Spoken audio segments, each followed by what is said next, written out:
Hoje você vai aprender a fazer um exame físico cefalocaudal na pediatria aí para sua prática profissional. Então já no início desse vídeo, clica no botão gostei, se inscreve no canal, ativa o sininho de notificações para não perder mais nenhum vídeo, compartilha esse vídeo com mais pessoas nos seus grupos para a gente chegar logo em 100 mil inscritos. Pega aí o seu café ou chá, o meu ficou longe aqui na gravação, porque está começando mais uma aula da enfermagem total.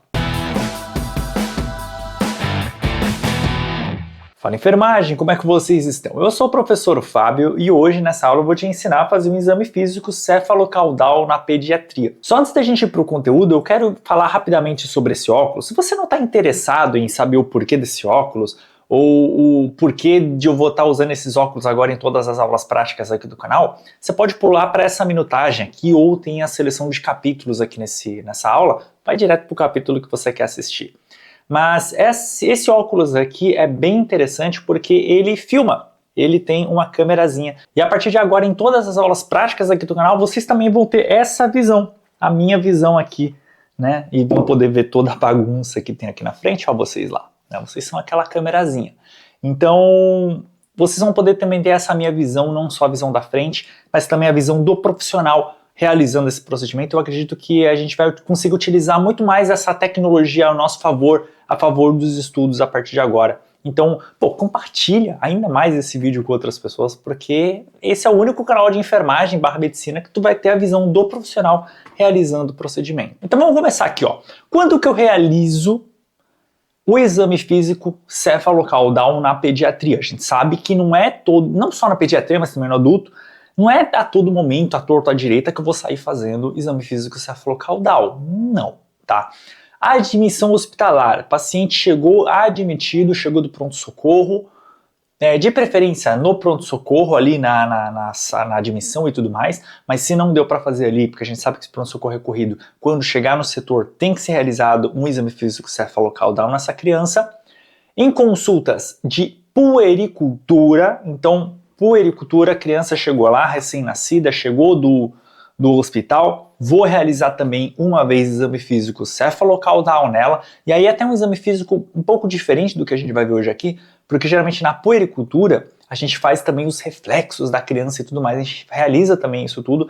Nesse caso a gente não vai realizar, a gente vai realizar de pediatria de forma geral, não tão focada em recém-nascidos. Avaliações clínicas de rotina, então chegou aquele paciente, marcou aquela consulta aí no posto com você, enfermeiro, para fazer aquele check-up de rotina com o enfermeiro, exame físico cefalocaudal, aquela uma vez por ano, aquele check-upzinho. E claro, em situações de urgências, dependendo do que for. Se a queixa do paciente for respiratória, a gente vai focar ali. Mas depois que estabilizou, a gente realiza aquela uma vez exame físico cefalocaudal também no paciente, certo? Em recém-nascidos, lactentes, é especialmente importante você estar realizando esse exame, porque você consegue detectar aqui problemas de crescimento, desenvolvimento dessa criança, tá? Isso tudo vai sendo meio que em conjunto. É claro, né? Se é um exame físico cefalocaudal, ele é um exame físico da cabeça aos pés. O ideal é você adaptar o exame físico ao comportamento da criança. Então, se a criança está agitada,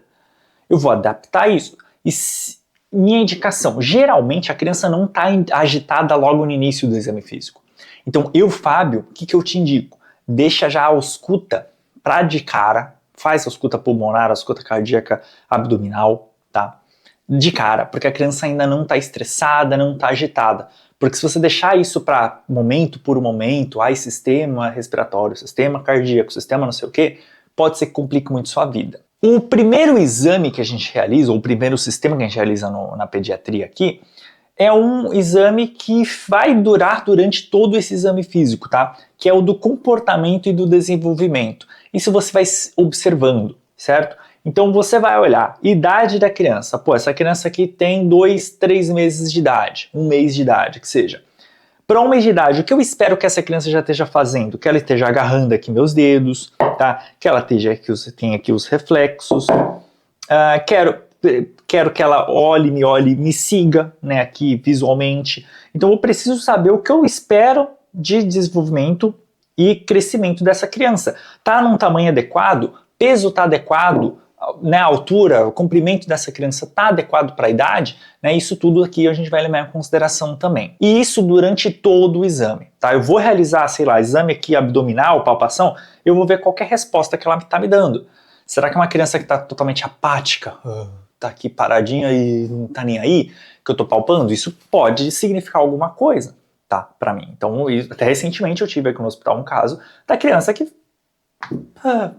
quieta, sem nada. A gente fez uma punção lumbar nessa criança, então pegou aqui, ó, pá, né, injeção aqui na coluna, e a criança lá, né, 3 meses de idade, quieta. A gente não tem alguma coisa errada, e de fato tinha, né, foi fazer eletroencefalograma e tudo mais, e deu alteração. Então vamos começar aqui com a inspeção da cabeça, certo? Na cabeça da criança eu vou observar o tamanho, se existe algum tipo de abaulamento, vou analisar aqui as fontanelas, eu vou fazer essa observação, essa inspeção e palpação também ao mesmo tempo. Cabelo, couro cabeludo, né? Vou observar se não tem algum ferimento aqui por essa cabeça dessa criança. Então, olhos, eu vejo aqui a reação dessa criança, né? Ela tá de olho fechado, mas se ela tá me olhando, se ela segue, né? Que é aquilo que eu falei. Vou olhar aqui a pupila dessa criança, vou fazer esse exame também. Ouvido, né? Eu vejo a posição do pavilhão, será que ele tá mais para cima, mais para baixo? Dou essa inspeção geral.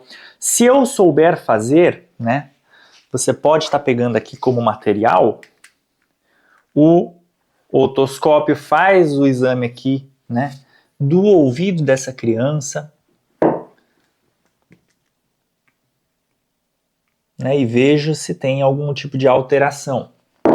Olho a boca, olho gengiva, olho se já tem, né, crescimento de dentes, dependendo da idade dessa criança, como que está a língua, né, a textura da língua dessa criança, posso iluminar, posso dar uma olhada, né, pego aqui o abaixador de língua, posso dar uma olhada também aqui nas amígdalas e, claro, palpo também aqui o pescoço para a gente sentir os linfonodos e vejo também a mobilidade desse pescoço dessa criança.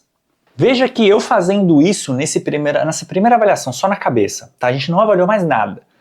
Veja que eu já mobilizei muito essa criança. A probabilidade dela começar a ficar irritada é alta. Então, por isso a importância de eu já ter feito a minha ausculta pulmonar, a ausculta cardíaca lá no início. Se eu não realizei, a criança, você sabe que é uma criança que é tranquila e tudo mais, vou fazer agora então uma inspeção torácica, certo? Então dou uma olhada aqui na forma e na simetria desse tórax, fazendo um estilo de uma palpação, vejo qual lado do tórax está mais se expandindo na hora que eu realizo esse exame físico, certo? E realizo, é claro, aqui, né? Pego aqui então o meu estetoscópio e realizo a minha ausculta pulmonar e cardíaca, certo?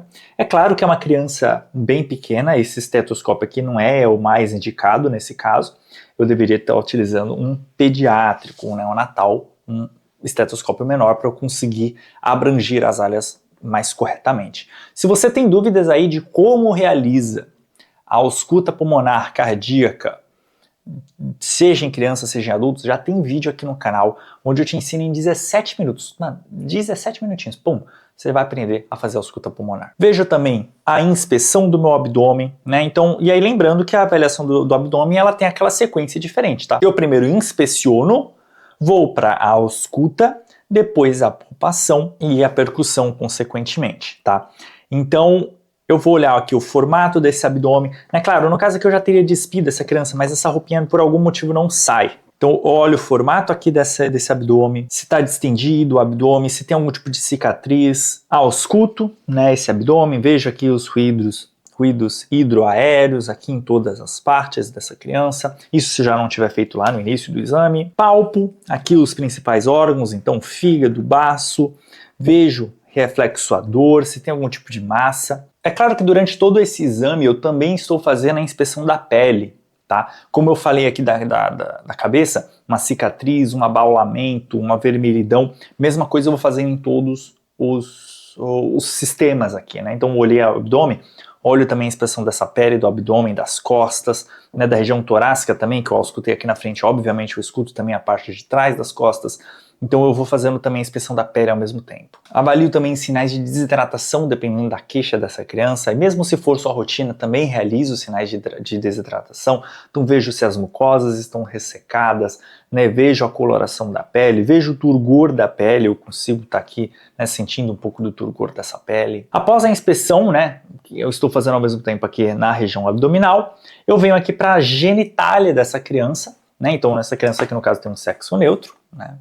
Então, não consigo fazer aqui a inspeção corretamente, porém, se for um menino, olho os testículos, a descida do prepúcio, por exemplo. Se for meninas, eu dou uma olhada no aspecto da vulva, olho as sinéquias, né? Então, faço toda essa primeira análise aqui da região genital, claro, observando sempre aqui na presença de odores, secreções, herniamentos, algum tipo de lesão, né? Se existe sinal, infelizmente isso é uma coisa que a gente tem que observar muito na pediatria, se existe sinal de violência ali, tá? Então você tem que tá sempre, infelizmente, também aberto e com olhos bem abertos a isso. E claro, venho por último aqui na minha questão de membros superiores e inferiores, vejo a mobilidade, né? Então vejo aqui se a perninha se movimenta, se os braços, né? A força dessa criança, se ela está conseguindo me agarrar com força, se ela consegue fazer reação contra. Então se eu puxo o braço, se ela faz uma força contrária. Dou uma olhada na perfusão capilar, né? Então vejo a perfusão aqui dos pés, das mãos dessa criança. Sinto também os pulsos periféricos dessa criança, então aqui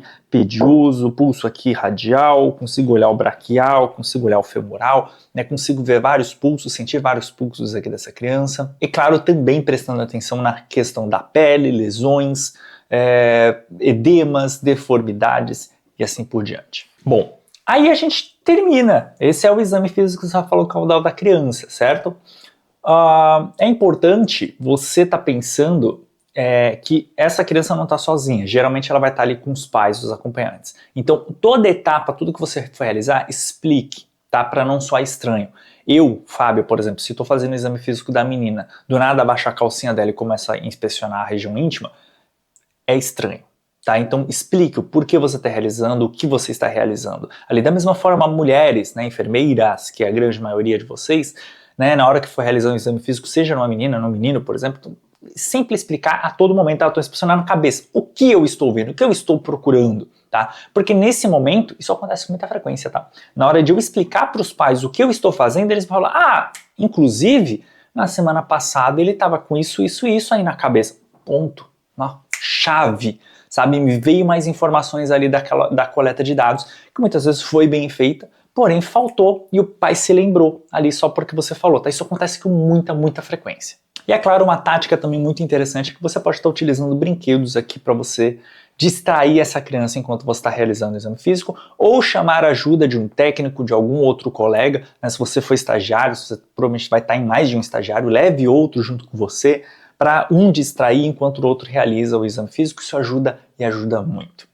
Bom, eu espero que você tenha gostado desse vídeo, eu espero que você tenha gostado desse novo formato aqui com óculos, né, onde você consegue visualizar o meu ponto de vista. Me dá dicas, né, escreve nos comentários também qual tipo de vídeo prático, sobre qual procedimento você gostaria de ter essa minha visão, tá? Que aí eu vou trazer mais conteúdos para você. E lembra, compartilha muito esse vídeo, compartilha muito o canal com outras pessoas, fala, mano, olha esse canal aqui, você aprende na prática e aprende ainda com o olhar do enfermeiro, tá? Então, tenho certeza que é um grande diferencial e a gente está utilizando aqui a tecnologia ao nosso favor. Inclusive, divulga aí bastante o canal e me ajuda a pagar esse óculos, porque olha, não foi barato não. Se não fez isso lá no início do vídeo, clica no botão gostei, se inscreve no canal, ativa o sininho de notificações para não perder mais nenhum vídeo e eu te vejo na nossa próxima aula. Até mais, tchau, tchau.